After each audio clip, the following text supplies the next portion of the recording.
Okay, we're going to talk about the intermediate value theorem and its consequences.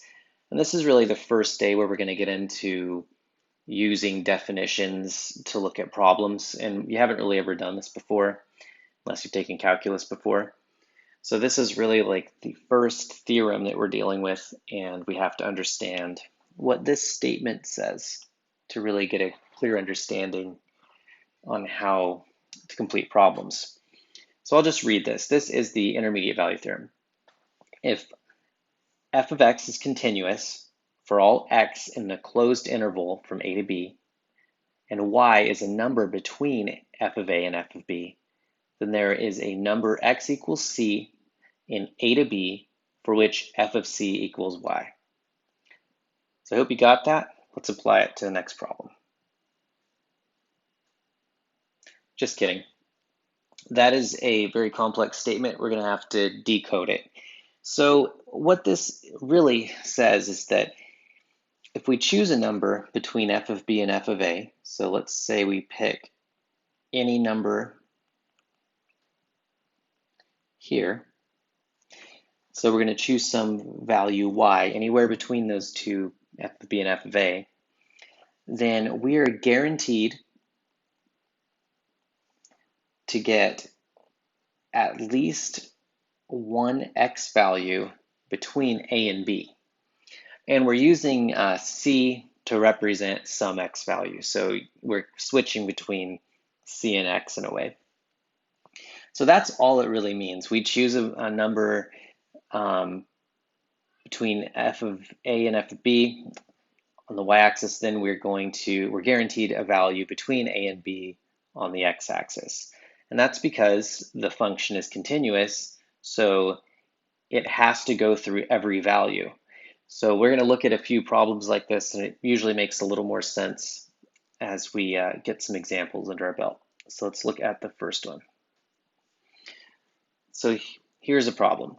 Now, a lot of these questions are going to be answered using words, not with a lot of math. So here's a solution. I'll first have to read the problem. For letter A, if f of x equals x cubed minus 4x squared plus 2x plus 7, use the IVT to conclude that a value of x equals c occurs between 1 and 3 for which f of c is exactly equal to 5. And I know the way these questions are written, it's confusing. They're very technical, and so, but you'll get used to it because they all sound really similar. So the way this works with this one, f of x is a polynomial, so it's a cubic function. So polynomials are continuous.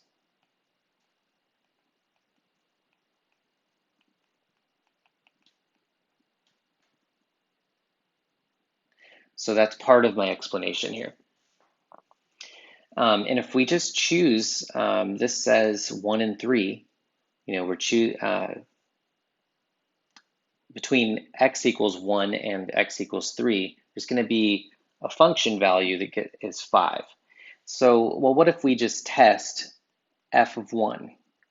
What does that give us? That's 1 cubed minus 4 times 1 squared plus 2 times 1 plus 7. And that is, what is that? Negative 3 plus 2, negative 1. So that's 6. Now, if we check the other endpoint, which is 3, it's going to be a little more work.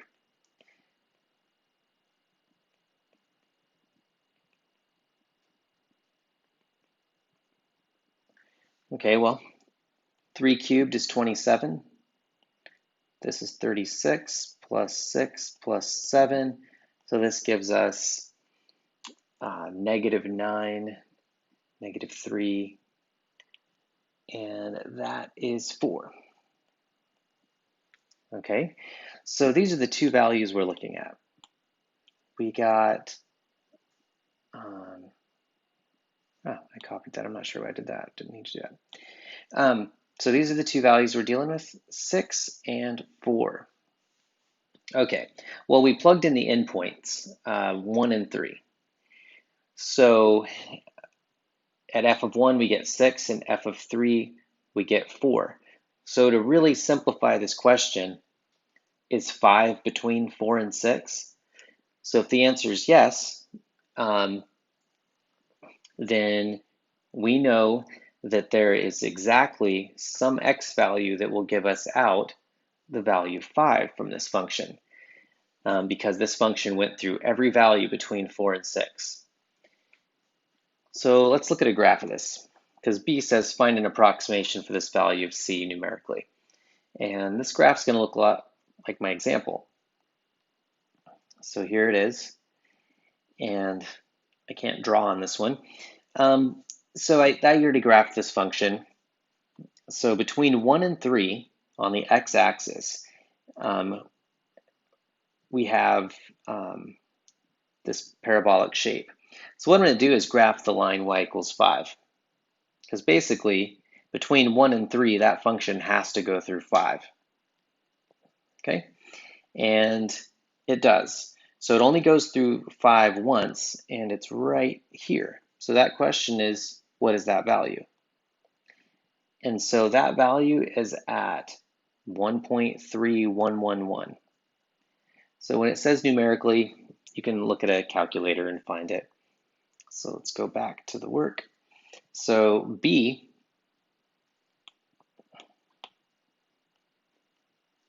would be C is approximately 1.3111. And just remember, so I don't think I've mentioned this yet, in calculus, in AP calculus, if you're taking the AP test, they do want you to take this out to at least 3 decimals. You can go beyond that, but the minimum is 3.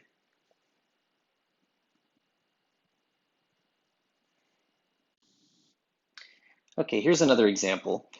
And you'll notice that the examples don't look anything alike. So your work this week, you have 2 assignments. None of the examples are similar.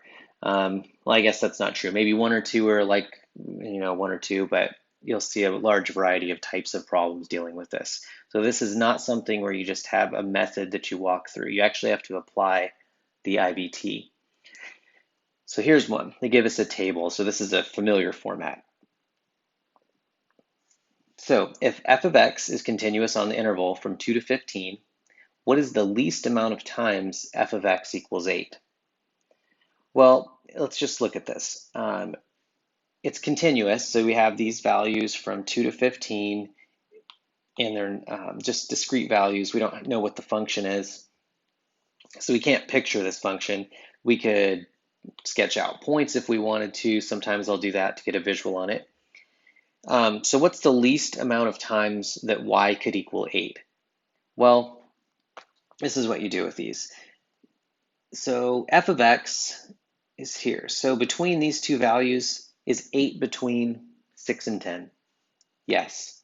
So that's one place that f of x is 8. It has to be because the function is continuous. So this is a condition. Now from 10 to negative 2, does it have to go through 8? Yes. So that's 2 places. From negative 2 to 12,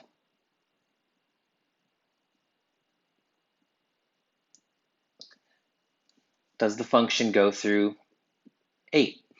Yes. Then you check that last one. So from 12 to 16, no, 8's not between 12 and 16. So this is 3 times. With all of these problems, there's always a justify part. So the way you word this can vary, but it's essentially the same statement over and over. So this function is continuous, it meets the condition. So now we can use the IVT. So if it weren't continuous, we can't use this. So I'm going to write this out. Since f of x is continuous on the closed interval,